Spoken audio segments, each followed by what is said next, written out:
झारखंड बोलेगा में आज आपका स्वागत है। आज झारखंड आदिवासी संयुक्त मोर्चा की आज अहम बैठक मोरहाबादी में हुई और ये रिम्स में तमाम नियुक्ति गड़बड़ियों को लेकर थी और ख़ास करके आरक्षण के प्रावधानों का जिस प्रकार से धज्जियां उड़ाई गई हैं, तमाम नियुक्ति को लेकर आज बैठक रखी गई थी यहाँ पर। और पिछले बैठक में जो आदिवासी समाज से एक शिक्षाविद आते हैं डॉक्टर कर्मा ओरांव, उनके द्वारा ये भी बोला गया था कि अगर डीके सिंह के द्वारा आरक्षण के प्रावधानों के साथ खिलवाड़ की गई है तो उन पे आपराधिक मामला भी दर्ज होना चाहिए। तो इसी के सिलसिले को आगे बढ़ाते हुए आज हम बात करना चाहेंगे। आज हमारे बीच में मौजूद हैं Shri LM Oraon, State Bank of India officers association Ranchi module, ex DGS SBI SC/ST employees welfare association Ranchi module, ex president all India bank officers confederation Jharkhand state, vice president all India confederation of SC/ST organisation Jharkhand state. ये RIMS में जो परिचारिकाओं की नियुक्ति से संबंधित जो vacancy निकाला गया था, जिसमें कि आदिवासियों के लिए 0 शो किया गया है, मैंने इसको सरसरी निगाह से देखा तो वहाँ जो भी रिजर्वेशन पॉलिसी का डायरेक्शन है उसको पालन नहीं किया गया है। इन्होंने वैकेंसी बेस्ड रोस्टर 1/7/97 से इन नहीं किया है और पोस्ट बेस्ड रोस्टर जो 2/7/97 से बननी थी इन्होंने बनाया नहीं, जिस कारण की विसंगतियां आ गई है। और जब तक रिम्स का अपॉइंटमेंट में रोस्टर ठीक नहीं किया जाएगा तो कोई भी बहाली होगी वो आरक्षण नीति के अनुरूप नहीं रहेगा। मैंने देखा कि ये दोनों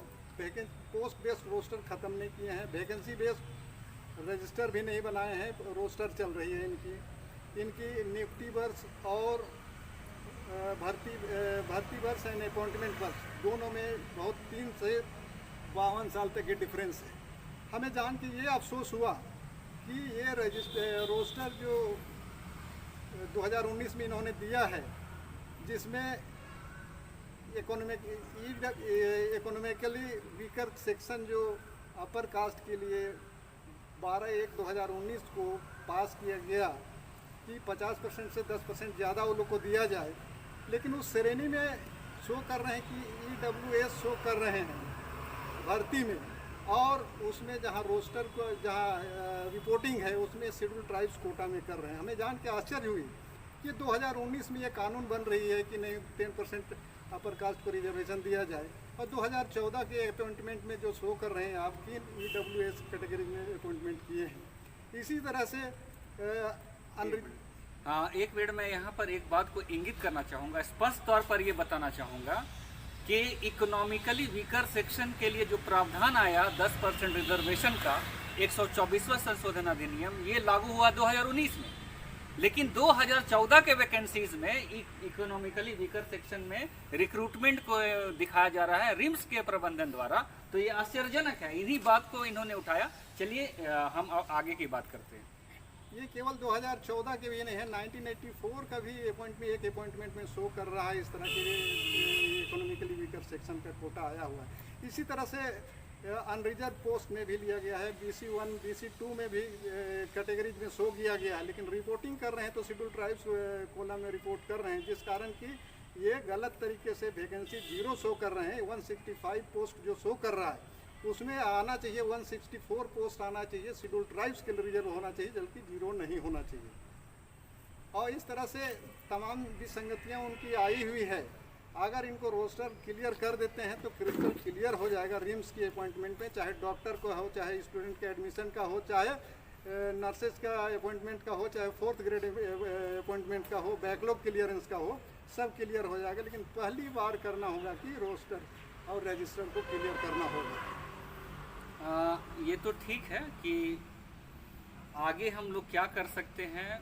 किस तरीके से रोस्टर रिजर्वेशन का पालन हो, वो एक मुद्दा है। लेकिन जो बीते दिनों में हुआ है, जिस तरीके से रिजर्वेशन की धज्जियां उड़ी हैं, तो वहाँ पे जो अकाउंटेबल पर्सन थे, जो अथॉरिटी को होल्ड करते थे, और उन्होंने अपने पद पर रहते हुए, चाहे जो कोई भी रहा हो, और उनके अथॉरिटी क्षेत्र में रहते हुए अगर आरक्षण के नियम का उल्लंघन हुआ है, या तो जानबूझ के या फिर अनजान में, तो क्या उसमें ऐसा नहीं लगता है कि उसमें कुछ हम लोग को स्पष्ट तरीके से जो है कार्रवाई करने का आगे बढ़ाना चाहिए? क्या आप लोगों ने ऐसा कोई निर्णय लिया है? ये बात अभी चल रही है, फंडामेंटल राइट्स के अंदर आता है रिजर्वेशन अंडर सेक्शन 15 एंड 16 कि ये वायलेशन नहीं होना चाहिए। जो वायलेट किया है, संविधान का वायलेशन हुआ है, तो नेचुरली उनको उन पर एक्शन तो होनी ही चाहिए कि एक अपॉइंटिंग अथॉरिटी होते हुए अगर इस तरह से नेग्लिजेंसी करेंगे तो हम लोग क्या इसमें आशा रखेंगे कि ये ऑटोनोमस बॉडी है। झारखंड गवर्नमेंट 2000 में झारखंड सरकार बनी, लेकिन उसके पहले जो भी ऑटोनोमस बॉडी हो गया, रिम्स हो गया, JACB हुआ, झारखंड स्टेट इलेक्ट्रिसिटी बोर्ड हुआ, चाहे रांची यूनिवर्सिटी हुआ, इस तरह तमाम जगह हैं जहाँ की इस तरह से रजिस्टर रोस्टर की गड़बड़ियाँ हैं, उसको ठीक करने की ज़रूरत है। इसके आगे JPSC जब से बना है उसमें जानबूझकर रिजर्वेशन पॉलिसी की अवहेलना की गई है। एग्जाम्पलरी के तौर पर मैंने देखा कि एडवर्टाइजमेंट नंबर 6/2015 और 7/2015, 6/2015 निकला है करंट वैकेंसी है, 7/2015 है बैकलॉग वैकेंसी है, और इसको होना था अपॉइंटमेंट, लेकिन इन्होंने 2017 में कि संशोधित रिक्तियां बोल के ऑनलाइन इन्होंने अपॉइंटमेंट एप्लीकेशन लिया। और इसके बाद में एगेन जब झारखंड सरकार ने स्थानीयता नीति बनाई तो रिजर्वेशन का फ़ायदा लेना आप चाहते हैं तो उसमें एगेन जो ऑनलाइन आपने अप्लाई किया है तो रिजर्वेशन के लिए कास्ट सर्टिफिकेट अलग से दे सकते हैं और अपना एजुकेशनल क्वालिफिकेशन दे सकते हैं। अफसोस ये है कि 2015 की वैकेंसी है, आप 2017 में उसमें अमेंडमेंट कर रहे हैं और 2018 में उसमें आप फिर एक सर्टिफिकेट ले रहे हैं, तो लगता है जानबूझ के किसी न किसी को एडजस्ट करने के लिए कर रहे हैं और टोटल वायलेशन है रिजर्वेशन पॉलिसी का। यहाँ जब यहाँ से एक टीचर अपॉइंटमेंट की थी कि 2008 में कुड़ुक भाषा की अपॉइंटमेंट थी, उसमें 69 पोस्ट निकला था, 69 में ओनली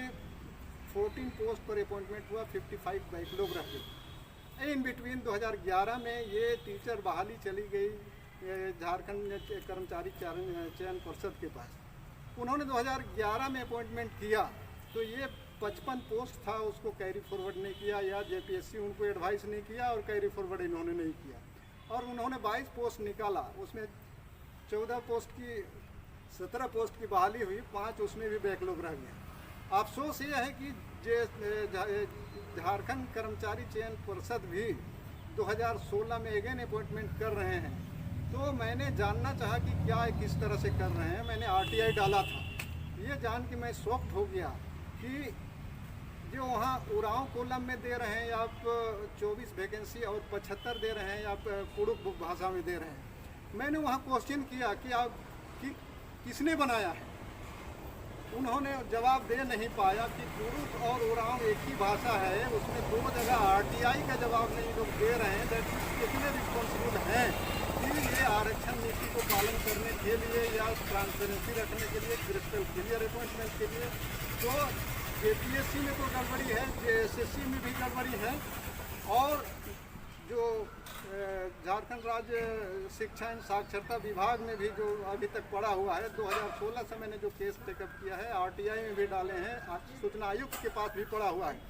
लेकिन 1-1 साल के लिए डेट दिया जाता है, जबकि उसको देना चाहिए 30 डेज में या जो भी उनको सच में करना था। तो इस तरह से ओवरऑल झारखंड बनने के बाद गवर्नमेंट के अंडर में जो भी चीज़ हैं वो तो यहाँ के लोगों की जानबूझ के कहीं कहीं गलतियाँ हो रही है, कहीं कहीं अनजान में हो रही है। तो ये तमाम डिपार्टमेंट में जो चीज़ें अपॉइंटमेंट में हो रही है, इसको देख के मेरी तजुर्बा के अनुसार से मुझे लगता है कि गवर्नमेंट ऑफ झारखंड उनसे रिक्वेस्ट है कि ऑल ओवर इंडिया बेसिस के जो भी रिजर्वेशन एक्सपर्ट हैं उनका कम से कम जो भी अपॉइंटिंग अथॉरिटी है उनके स्टाफ और वो अपॉइंटिंग अथॉरिटी को कराए, और अपॉइंटिंग अथॉरिटी को कराने के बाद ट्रेस रोस्टर रजिस्टर बने जो क्रिस्टल क्लियर हो जाए। और सरकार से निवेदन है कि अगर एक हाई पावर कमेटी बनाते हैं जिसमें कि गवर्नमेंट साइड से भी रहेंगे, यूथ विंग से भी रहेंगे रिप्रेजेंटेटिव, और सर्विस क्लास भी रहेंगे, और कुछ सीनियर सिटीजन्स भी रहेंगे, ये इनका हाई पावर कमेटी का होगा कि जो रोस्टर बनाया गया है एज पर रिजर्वेशन नॉर्म्स है कि नहीं, ये देखना इनका काम रहेगा across the around the year, कि कहाँ होगा वो विजिट करके देखेगा। अगर ये करते हैं, सरकार केवल और केवल जो उनके यहाँ डिपार्टमेंट है जहाँ पोस्ट की अपॉइंटमेंट करनी है नौकरी में, वहाँ सिंपली वहाँ के लोगों को 2 डेज वर्कशॉप करा दे। ऑल ओवर इंडिया के जो भी रिजर्वेशन एक्सपर्ट हैं, मैंने मंगाया था एक बार doctor S Rana Indian Institute of Administration Bangalore से, वो बहुत कॉम्पिटेंट पर्सनालिटी हैं।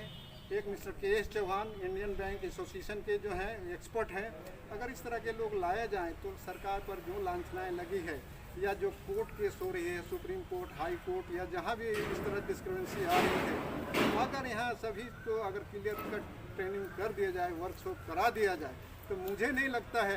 कि ये कोई प्रॉब्लम रह जाएगी। एक क्रिस्टल क्लियर हो जाएगा और ये सरकार के लिए भी एक नया यू टर्न हो जाएगा कि उन्होंने इतनी तरह की जहमत आती है, उसको एक वर्कशॉप करा के एक लाइन में क्लियर कर दिया। ये सरकार की बहुत बड़ा उपलब्धि होगी। मैं युवा हमारे सीएम हैं, उनसे रिक्वेस्ट करूंगा कि इस बात को ध्यान दें और कम से कम यहाँ के जो भी अथॉरिटी हैं, कंपिटेंट अथॉरिटी जो अपॉइंटमेंट करते हैं, उनका वर्कशॉप ओनली 2 डेज का करा दें, तो हमारी हर विसंगतियाँ दूर हो जाएगी रिजर्वेशन से। और जब तक अगर उसको नहीं कराते हैं वर्कशॉप और ट्रेंड नहीं करते हैं, तो हमारी कभी भी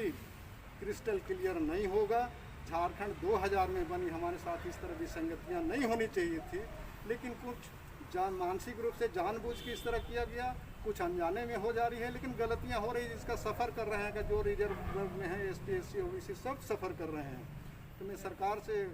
दरख्वास्त करूंगा आपके माध्यम से कि वर्कशॉप की व्यवस्था करे, जानकारी लोगों को दे, और जहां पर भी जानकारी होगी और एक रोस्टर, फ्रेश रोस्टर हर एक डिपार्टमेंट बनाए, जिसको हाई पावर कमेटी उसको इंक्वायरी करे कि एज पर रिजर्वेशन हुआ है कि नहीं हुआ है, उसके बाद अपॉइंटमेंट करे। तो शायद लगता है कि किसी तरह का संदेह ना जनता में रहेगी, ना सरकार में कन्फ्यूजन होगा, ना अपॉइंटिंग अथॉरिटी को रहेगा। चलिए, बहुत अच्छे बातों को इन्होंने हमारे बीच में रखा है कि झारखंड राज्य बना हुआ 20 साल हो गया, लेकिन 20 साल तक आज तक जो है